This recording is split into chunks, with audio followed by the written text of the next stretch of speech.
Assalamualaikum warahmatullahi wabarakatuh. Alhamdulillahi rabbil alamin. Wa bihi nasta'inu ala umuri dunya waddin. Wassalatu wassalamu ala asrafil anbiya'i wal mursalin wa ala alihi wa sahbihi wa man tabi'ahum bi ihsanin ila yaumiddin. Ashhadu an la ilaha illallah wahdahu la syarika lah wa ashhadu anna Muhammadan abduhu wa rasuluh. Allahumma salli wa sallim ala sayyidina Muhammadin wa ala alihi wa sahbihi wa sallam. Ayuhal hadirun ittaqullaha haqqa tuqatih wa la tamutunna illa wa antum muslimun. Rabbi israh li sadri wa yassir li amri wa hlul 'uqdatam min lisani yafqahu qawli. Subhanaka la ilma lana illa ma 'allamtana innaka antal alimul hakim. Ilahi anta maqsudi wa ridhakal matlubi. Alhamdulillah, di pagi Sabtu hari yang ke-10 Ramadan kita masih lagi diberi kekuatan, diizinkan oleh Allah Subhanahu wa taala untuk meneruskan ibadah puasa di tahun ini, bulan Ramadan. Mudah-mudahan puasa yang telah kita lakukan 10 hari sampai hari ini adalah merupakan ibadah yang insyaallah Allah terima, dan kita masih lagi bersisa 20 hari lagi. Jadi insyaallah kita dengan ada pengalaman puasa sehari 10 hari, yang ke depannya itu lebih mudah lagi.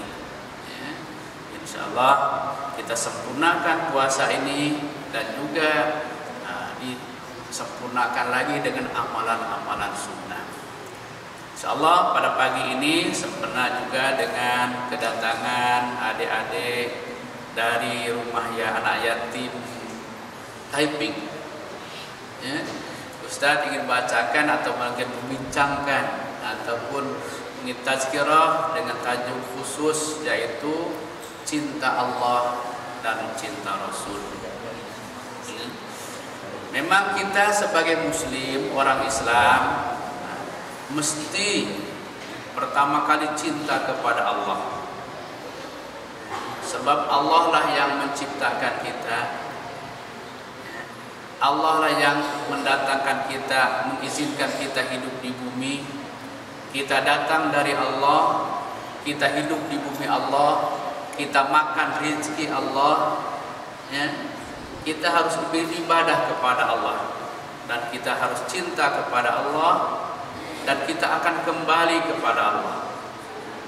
Perjalanan hidup orang Islam jelas, dari mana, sedang di mana, harus bagaimana, dan akan kemana, dan akan bagaimana. Nah, itu jelas. Bagi agama lain mungkin susah nak mencari jawaban seperti itu. Dari mana? Dari Allah. Sebagai apa kita? Sedang di mana? Sedang hidup di bumi Allah. Harus bagaimana? Kita harus beribadah sebab kita sebagai hamba Allah. Akan bagaimana kita? Akan mati, sebab hidup dunia itu sementara aja. Sebelum mati, akan bagaimana? Akan kembali kepada Allah. Jadi cinta kepada Allah ini yang paling utama dalam ajaran Islam. Selepas itu cinta kepada Rasul. Allah arahkan supaya manusia cinta kepada Rasul. Firman Allah dalam Al-Quran, "Qul in kuntum tuhibbunallaha fattabi'uni yuhibbukumullah." Katakanlah oleh Muhammad, sampaikan oleh Muhammad kepada umatku, jika kamu sekalian cinta kepada Allah, ikutilah aku, katanya. Ikut Rasul, ikut sunnahnya, fattabi'uni, ikutlah aku, kata Rasul. Ya, yuhibbukumullah. Kalau kamu ikut Rasulullah yang diarahkan oleh Allah, maka kamu benar-benar cinta kepada Allah. Yuhibbukumullah, Allah akan cinta kepada. Nah, itu arahan daripada Allah. Pertama kali tadi cinta kepada Allah sebagai makhluk. Makhluk artinya sebagai khaliq, Allah sebagai khaliq artinya yang menciptakan. Kemudian selepas cinta kepada Allah, cinta kepada makhluknya. Makhluknya artinya semua yang diciptakan. Istilahnya ada dua saja. Khaliq yang menciptakan yaitu Allah, yang kedua makhluk yang diciptakan. Di antara makhluk yang paling utama dicintai oleh Allah, oleh kita orang Islam, yaitu Rasulullah. Kemudian ibu bapak. Kemudian siapa lagi? Saudara-saudara muslim seagama. Kemudian siapa lagi?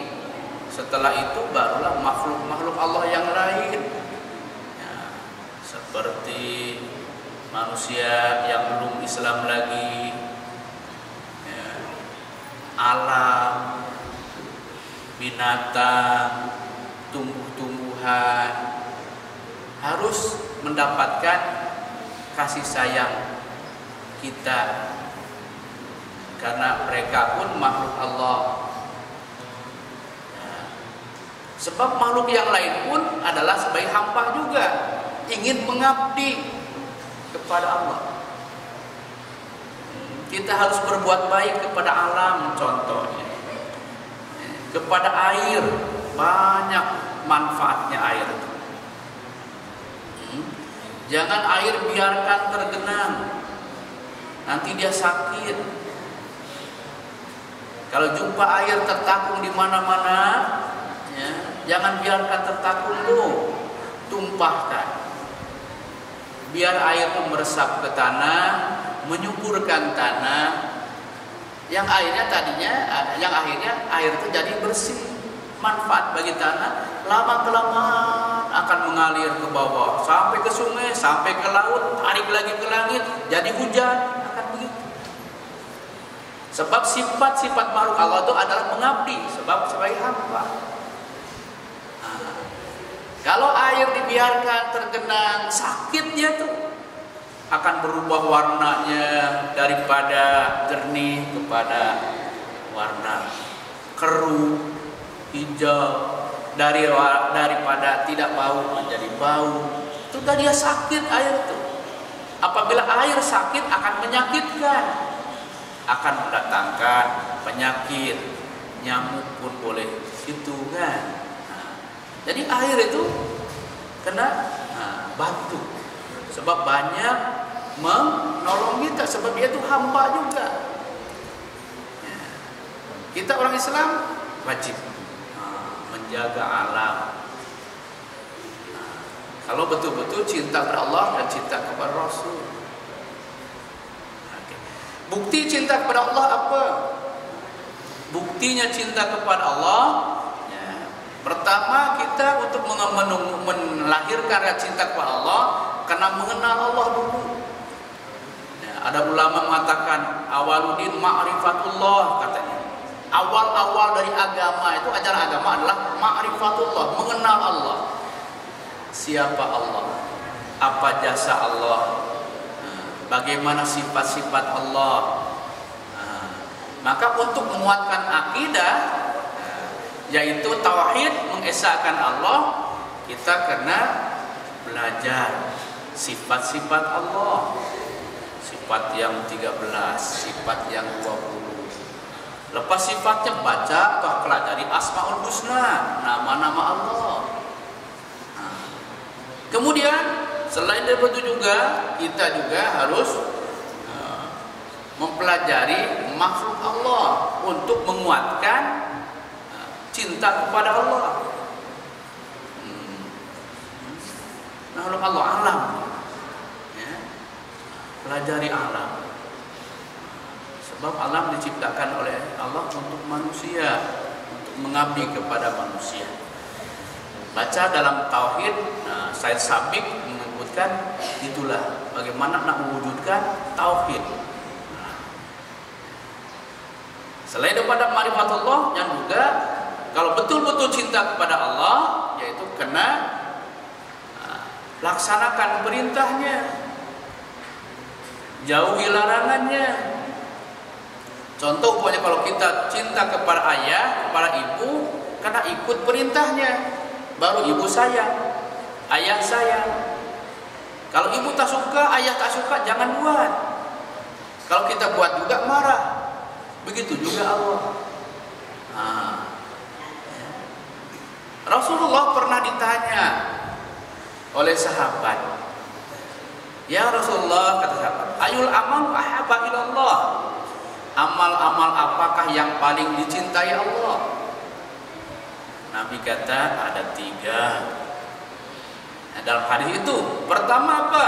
As-salatu ala waqtiha, salat di awal waktunya. Salat di awal waktunya adalah amal yang paling dicintai Allah. Awal-awal waktu ingat kepada Allah, panggil nama Allah, Allahu Akbar.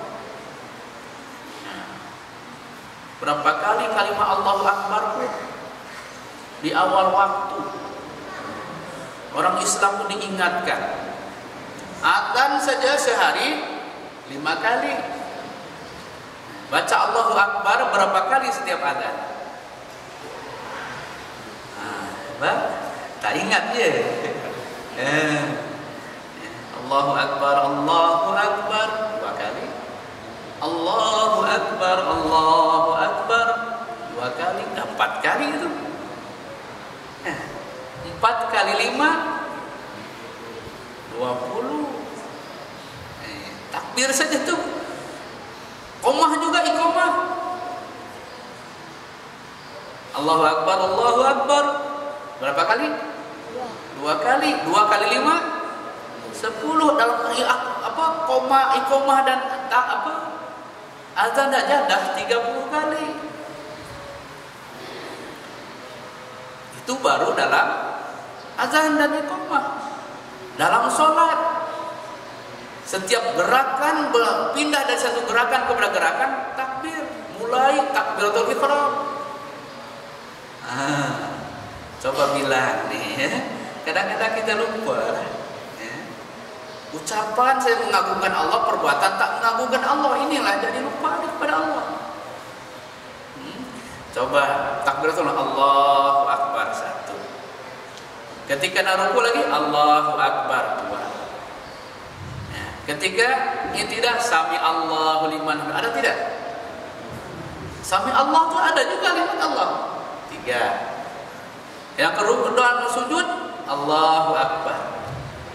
Ketika bangkit daripada sujud Allahu Akbar. Ketika nak sujud kali kedua Allahu Akbar. Ketika bangkit dari sujud kedua Allahu Akbar.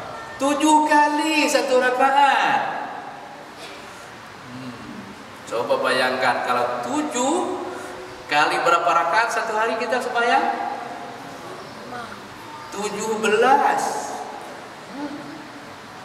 17 kali 7 berapa?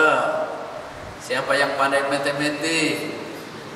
70 tambah 20, 17 kali 7 ya. 70 tambah 49. Jadi 119. Tambah tadi berapa? 30. 139 baru sholat wajib saja. Maka itulah Allah berfirman dalam Quran, aqimis sholat li dzikri, dirikanlah olehmu sholat untuk mengingati aku. Ingat, sebut nama Allah saja ada 139 sehari, Masya Allah. Itu dalam ucapan. Maka dalam perbuatan itu harus ingat kepada Allah. Di mana saja ingat Allah. Nak melakukan kejahatan, takut kepada Allah. Nak menolong orang, semangatlah sebab Allah melihat. Maka itulah orang yang cinta kepada Allah, menghayati ya, cinta kepada Allah ini, hatinya akan tenang, jiwanya akan tentram, tak susah hidup, tak bimbang sebab Allah bersamanya. Ya. Dalam surat Ar-Ra'd disebutkan, ya, innal ladzina amanu, apa disebutkan dalam surat Ar-Ra'd itu? Allahu Akbar. Sesungguhnya orang yang beriman itu akan tenang hatinya. Innal ladzina amanu wa tatma'innu qulubuhum bi dzikrillah. Sesungguhnya orang yang beriman itu akan tenang hatinya karena banyak mengingati Allah. Ala bi dzikrillah tatma'innul qulub. Ingatlah dengan banyak ingat kepada Allah, hati akan tenang. Mana ada manusia disebut oleh manusia lain sehari sampai ratusan kali? Tak ada. Coba agama lain. Adakah pernah menyebut dalam Kristen umpamanya berapa dia panggil Yesus Kristus? Dalam agama Hindu berapa kali dia panggil nama Tuhannya? Dalam agama lain tidak sebanyak orang Islam memanggil Allah Tuhan sebagai Tuhan. Walaupun pada hakikatnya Allah ini adalah Tuhan semua makhluk, termasuk orang-orang bukan Islam. Tuhannya adalah Allah, sebab Allah yang menciptakan. Buktinya baca surat Al-Baqarah ayat 21. Ya ayuhan nas, wahai manusia, u'budu rabbakum, beribadahlah kamu kepada Tuhan kamu. Siapa Tuhan kamu itu? Yaitu Allah, alladzi khalaqakum, yang telah menciptakan kamu. Walladzina min qablikum, dan yang menciptakan orang-orang sebelum kamu. Ayah kita, datuk kita, nenek kita, nenek nabi kita, sampai Nabi Adam, Allah yang menciptakan. La'allakum tattaqun. Bukti kan bahwa Allah itu adalah Tuhan segala makhluk, termasuk orang Islam terutama dan bukan orang Islam. Itu. Cinta kepada Allah tadi karena dibuktikan. Ya, cara membuktikannya tadi selain daripada menyebut namanya. Pertama, sholat pada awal waktunya, kan? Kata Rasul, katanya, as-sholatu fi awali waktiha. Cinta, amal yang dicintai Allah, sholat pada awal waktunya yang pertama. Yang kedua, birrul walidaini, berbuat baik kepada ibu bapak. Hubungannya Allah dengan ibu bapak ini begitu erat sekali untuk kita berbuat baik. Amal yang Allah cintai, sholat pada waktunya. Yang kedua, berbuat baik kepada ibu bapak. Itu arahan dari Allah. Beberapa kali dalam Al-Quran disebutkan, ya, orang Islam harus beribadah kepada Allah, jangan musyrik, dan berbuat baik kepada ibu bapak. Wabil walidaini ihsana, hendaklah kepada ibu bapak berbuat baik. Ini arahan daripada Allah dan dicontohkan oleh Rasulullah. Nah, ini ya, kalau Anda jumpa ya, di dalam surat Al-Baqarah ada, di dalam surat Al-Isra ada arahan itu. Wa qada rabbuka alla ta'budu illa iyyahu wa bil walidaini ihsana. Nah, sebutkan ya, ada ya. Dalam surat Luqman pun ada, Luqman mengajarkan kepada ibu bapak ini harus berbuat baik, kepada Allah harus bersyukur. Nah, disebutkan jasa ibu bapak dalam surat Luqman tuh. Kalau baca Quran tuh kena paham dibaca. Nah, Sehingga keridhaan Allah bergantung kepada keridhaan ibu bapa, kata Nabi. Kalau Allah tak suka, Allah ibu bapanya tak suka, benci, Allah pun benci. Kalau ibu bapanya suka sebab anaknya baik, Allah pun suka. Nah, hadis Nabi mengatakan, ridhallahi fi ridhal walidaini, wa sukhtullahi fi sukhtil walidaini. Keridhaan Allah bergantung kepada keridhaan ibu bapa, dan kemurkaan Allah bergantung pula kepada kemurkaan ibu bapa. Saya dipahami pada subuh ini ada anak-anak yatim. Ada anak yatim ya. Nah, ada siapa coba angkat tangan yang tidak ada ayah? Tidak ada ayah, anak yatim tidak ada ayah. Ayah sudah meninggal dunia. Orang yang di atas tuh muslimah, ada yang tidak ada ibu, ada juga tidak ada ayah ibunya, tapi masih tetap ada Allah. Allah sayang kepada ayah kita, Allah sayang kepada ibu kita. Supaya Allah sayang kepada kita, berbuat baiklah kepada ibu bapa. Walaupun umpamanya ibu bapa dah meninggal dunia, doalah untuk kebaikan mereka. Itu ya. Supaya ibu bapa sayang, Allah pun sayang pada kita. Oke, seterusnya yang ketiga, ya amalan yang dicintai oleh Allah itu yaitu al-jihadu fi sabilillah, berjuang di jalan Allah. Jadi seakan-akan pengabdian diri kepada Allah harus kuat, baik, yaitu dengan sholat tadi ya, yang utama. Pengabdian diri kepada ibu bapa harus kuat dan baik, berbuat baik kepada ibu bapa. Pengabdian diri kepada agama dan masyarakat, juga negara, harus baik, karena Rasulullah angkatkan jihad di jalan Allah adalah amal yang paling dicintai. Itu ya. Kembali kepada cinta tadi ya. Ustaz katakan tadi, cinta kepada Allah yang pertama, kemudian kepada makhluknya. Yang pertama dari cinta kepada makhluknya itu kepada Rasulullah ya, kepada Nabi ya, dan juga kepada ibu bapa, kepada saudara-saudara muslim ya, kepada makhluk Allah. Sehingga Allah menyebutkan di dalam Al-Quran ya, dalam hadis ya, man la yarham la yurham. Orang yang tidak mencintai tidak akan dicintai ya. Orang yang tidak mencintai, mengasihi, tidak akan dikasihi. Coba, jangankan kepada manusia yang ada pikiran, ada perasaan, kepada binatang saja. Kalau kita jumpa dengan binatang yang najis saja, contoh binatang anjing. Kalau kita jumpa dengan anjing, ambil makan, lemparkan makanan, dia akan makan, dia suka. 2 kali, 3 kali bagi makanan, dia sanggup menjadi hamba.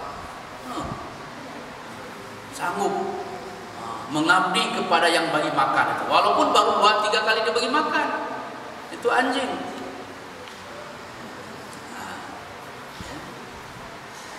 Walaupun kadang kalau dibagi makan itu bukan makanan yang baik kan.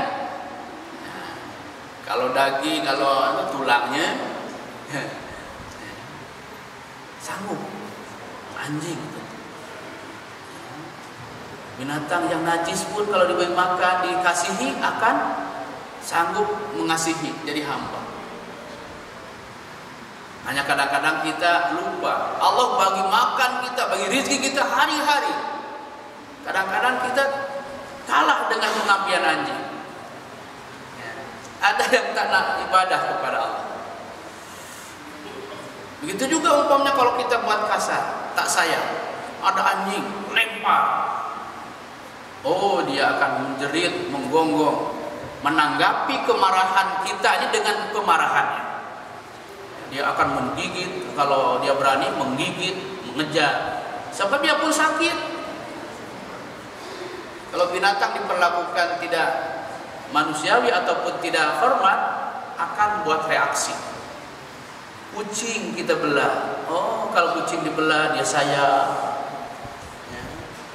Dia pun manja. Tapi kalaulah kucing tampar pipinya umpamanya, walaupun dia lemah dia akan mencakar, sebab dia rasa tidak disayangi, mencakar. Nah itu. Maka Rasulullah kata, siapa yang tidak menyayangi tidak akan disayangi. Siapa yang tidak mencintai tidak akan dicintai. Bahkan dalam hadis Rasulullah menyatakan, irhamu man fil ardi sayarhamukum man fis samai. Maksudnya, sayangilah olehmu makhluk yang ada di bumi. Sayangi makhluk yang ada di bumi. Nah, apa saja yang ada di bumi sayang. Nanti Allah akan menyayangi kamu, makhluk Khaliq atau Allah yang ada di langit. Kita sayang kepada makhluk Allah, dalam masa yang sama Allah sayang kepada kita. Lebih-lebih lagi binatang nih, kadang-kadang dia bertasbih kepada Allah. Dalam surat An-Nur disebutkan, ya, binatang, burung-burung, sampai ikan di lautan.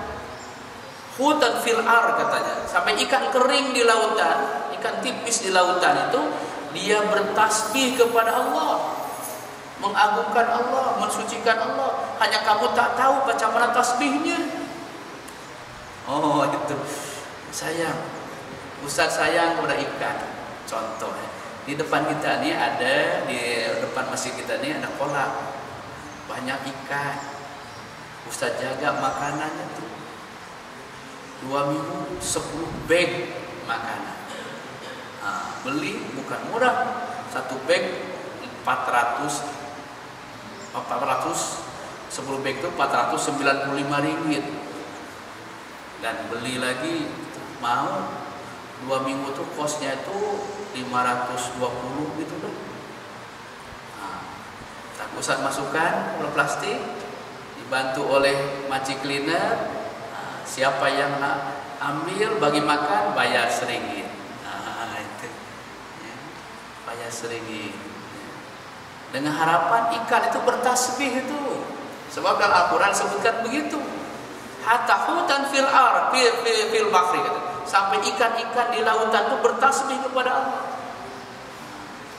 Kalau kita tabur makan, ikan datang, seronok. Ada yang loncat-loncat. Nah buktikan nantilah. Ambil duit sedikit, masukkan itu, ambil 1 kotak, bagi. Ya seronok.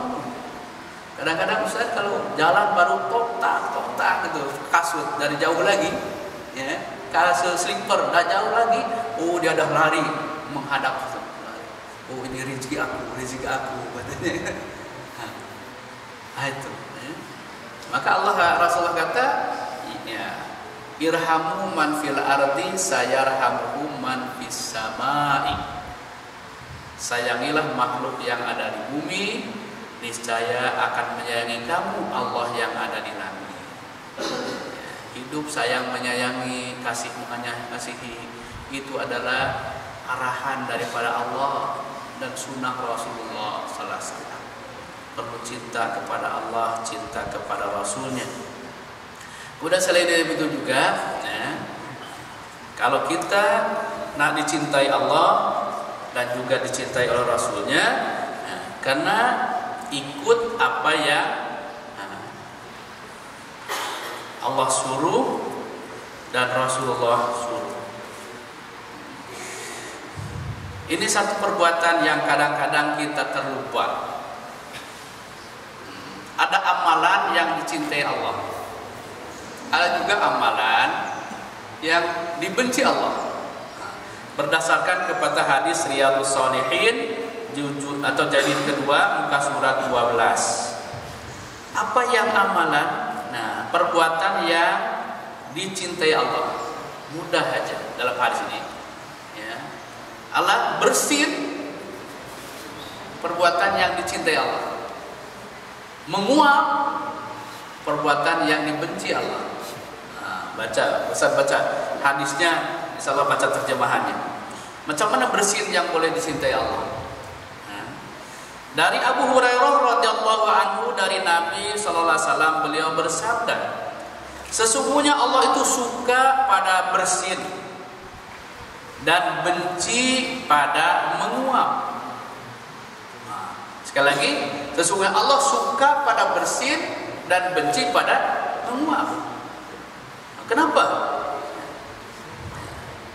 Macam mana bersin yang disukai Allah? Bila salah seorang di antara kamu sekalian bersin dan lepas bersin memuji Allah, alhamdulillah, alhamdulillah, ya, itulah yang Allah suka. Maka wajib bagi setiap muslim yang mendengarnya, orang yang bersin mengucapkan alhamdulillah, wajib bagi yang lain yang mendengar, muslim yang lain itu mengucapkan yarhamukallah. Yarhamukallah artinya mudah-mudahan Allah merahmati. Ya. Semoga Allah mengasihimu. Adapun kenapa menguap nih? Menguap dibenci Allah, maka itu menguap adalah asalnya daripada setan. Menguap daripada setan. Bila salah seorang di antara kamu sekalian menguap, maka ia harus menahannya sekuat tenaga. Nak menguap, tahan. Jangan bersuara. Jangan membukakan mulut. Ngangah mulut. Tahan. Kalau boleh jangan bersuara. Karena apa? Karena bila ada salah seorang di antara kamu sekalian itu menguap, maka setan akan mentertawakannya. Setan akan mentertawakannya. Oke, itu satu hadis. Jadi berdasar hadis ini, perbuatan bersin dicintai Allah. Apabila orang yang bersin mengucapkan alhamdulillah. Kenapa bersin harus bersyukur? Mengucapkan alhamdulillah. Sebab banyak nikmat yang diperolehi oleh orang yang bersin. Di antaranya ketika bersin mengeluarkan udara lembab dalam badan. Yang kedua, itu kebaikannya. Dari ilmu kesehatan begitu. Yang kedua apa? Kebaikan bersin. Apabila seorang itu berpikir rungsing, tegang ototnya, urat sarafnya tegang. Ketika tegang itu tak boleh berpikir secara normal. Marah, nak baca pun mulut saja baca, pikiran kemana? Maka apabila dalam keadaan begitu akan merangsang kepada lendir hidung, gatal, bersin. Apabila bersin, maka otot-otot ataupun urat saraf yang tegang tadi jadi kendur lagi, yang akhirnya boleh berpikir secara normal lagi. Itu nikmat. Maka ucapkan alhamdulillah, segala puji bagi Allah. Jadi dapat nikmat harus bersyukur. Tapi kata Imam Al-Ghazali, bersin yang sekali, 2 kali sampai 3 kali saja yang bersin nikmat tuh. Kalau asik bersin saja hari-hari, itu bukan bersin nikmat, tapi bersin penyakit, mungkin risdum. Karena astagfirullahaladzim bagi obat, ampun obat. Itu kelebihan dia. Banyak lagi kelebihan, kebaikan daripada bersin. Jadi bagi menggambarkan orang Islam apabila mendapat nikmat bersyukur. Allah bagi nikmat walaupun melalui bersin itu bersyukur. Orang yang lain yang mendengarnya, orang bersyukur, kita meraihkan. Orang bersyukur jangan benci kepada yang bersyukur, sokong. Maka kata Sayyidina Ali, teman yang baik, sahabat yang baik adalah apabila kita melakukan kebaikan, dia membantu. Nah, teman yang baik itu apabila kita melakukan kebaikan, sokong, bantu, meringankan. Dan apabila kita tersesat, dia akan menegur, membetulkan. Itu teman yang baik. Cari teman yang baik nih. Apabila melakukan kebaikan, dia bantu. Apabila kita melakukan kesalahan, dia tegur. Nah, itu teman yang baik. Nah, itu ya. Bersin tadi. Maka beberapa hadis menyebutkan. Jadi kalau seorang bersin, yang lain alhamdulillah, yang lain doakan, yarhamukallah. Semoga Allah menyayangimu, semoga Allah mengasihimu. Yang bersin pun jangan kedekut, sudah dia doakan, doakan lagi. Yahdikumullah, yahdikumullah, yahdikumullah wa yuslimu balakum. Kalau pendek itu yahdikumullah, jadilah. Kalau ini sama panjangkan yahdikumullah wa yuslimu balakum. Semoga Allah memberi petunjuk kepada kamu, dan semoga pula Allah sentiasa menunjukkan kebaikan kepada hatimu. Wa yuslimu balakum. Sentiasa hati diberi petunjuk untuk melakukan kebaikan.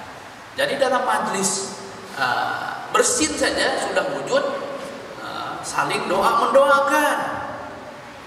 Saling kasih sayang, menyuburkan kasih sayang, menyuburkan kebaikan. Maka itulah Allah suka kepada yang bersin nih. Tapi yang bersin yang macam mana? Yang bersin diikuti dengan bersyukur tadi. Ya, Rasulullah kata, kalau dia tak baca bismillah, alhamdulillah, ketika bersyukur, tak payah didoakan. Dia pun tak mendoakan, tak payah. Nah, ini terjadi dalam hadis yang ketiga. Dalam hadis ini bisa baca maknanya. Ada dua orang sahabat datang kepada Nabi, dua-duanya bersin di depan Nabi. Yang satu tong umpamanya. Seorang ucapan alhamdulillah. Nabi kata yarhamukallah. Seorang lagi bersin, Nabi tak berdoakan. Yang tak didoakan oleh Nabi itu menegur, ya Rasulullah, kenapa Tuhan kepada dia mendoakan dia? Kepada saya bersin juga saya. Tapi kenapa Tuhan tidak mendoakan saya? Nah, Nabi kata, dia sudah bersin, dia bersyukur. Aku doakan dia. Sedangkan kamu ketika bersin, kamu tak bersyukur. Tak baca alhamdulillah, aku tak doakan. Sayang ya.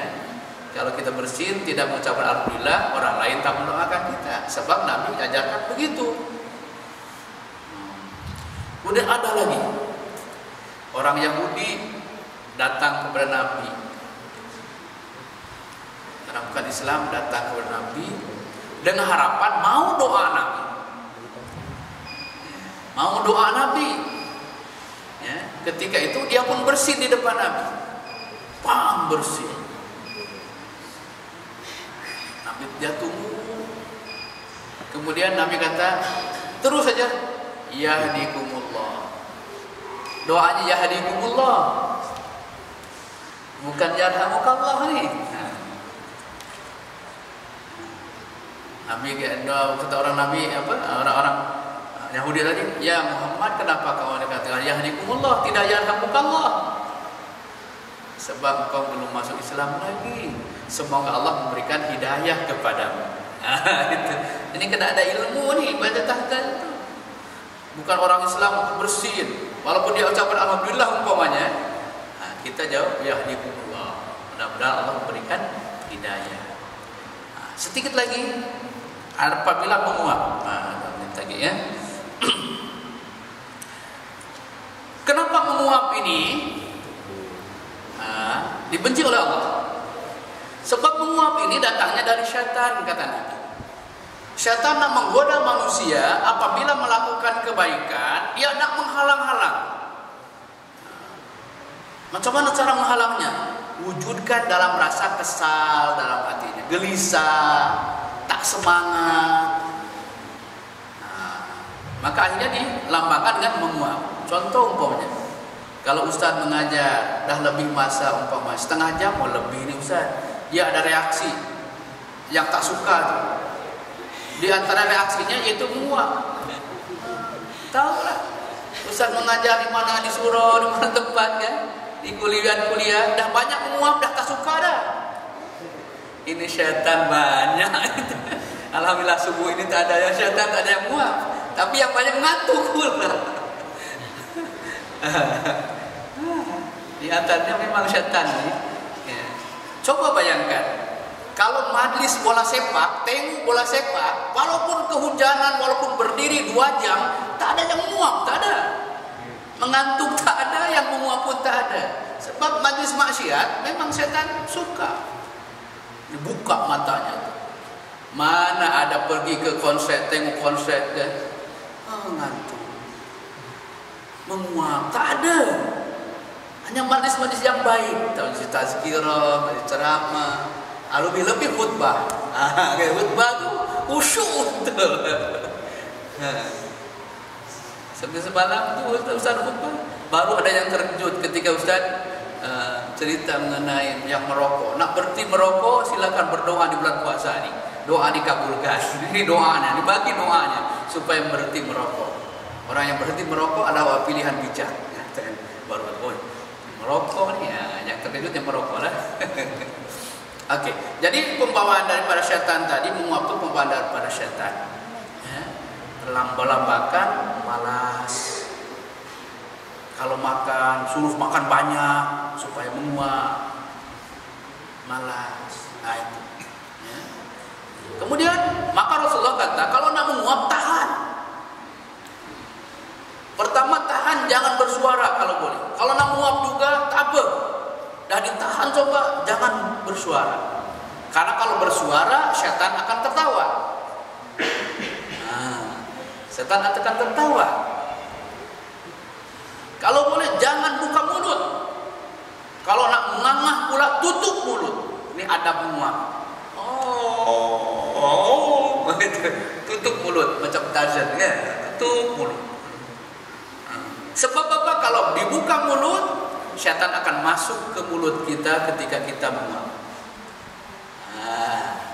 Baca hadisnya sedikit lagi ya, hadisnya nih. Hadis yang terakhir dalam bab ini katanya dari Abu Sa'id Al-Khudri radhiyallahu anhu berkata, Rasulullah sallallahu alaihi wasallam bersabda, bila salah seorang di antara kamu sekalian menguap, maka hendaklah ia menutupkan mulutnya dengan tangan. Karena sesungguhnya syaitan akan masuk ke mulutnya itu. Hadis riwayat Imam Muslim, hadis sahih. Dalam bab ini saja ada 7 hadis saya ceritakan dalam hal ini. Jadi kalau adabnya bersin pun begitu juga. Ya, tutup mulut, bersin. Kuatkan, jangan tahan, jangan keluar sangat. Kalau buka mulut nanti tersembur apa yang ada di mulut. Mulut kemudian baca alhamdulillah. Kalau menguap pun gitu tahan. Kalau boleh tak bersuara. Kalau umpamanya kena menguap juga tahan dan tutup mulut supaya syaitan tidak masuk. Jadi kalaulah kita sedang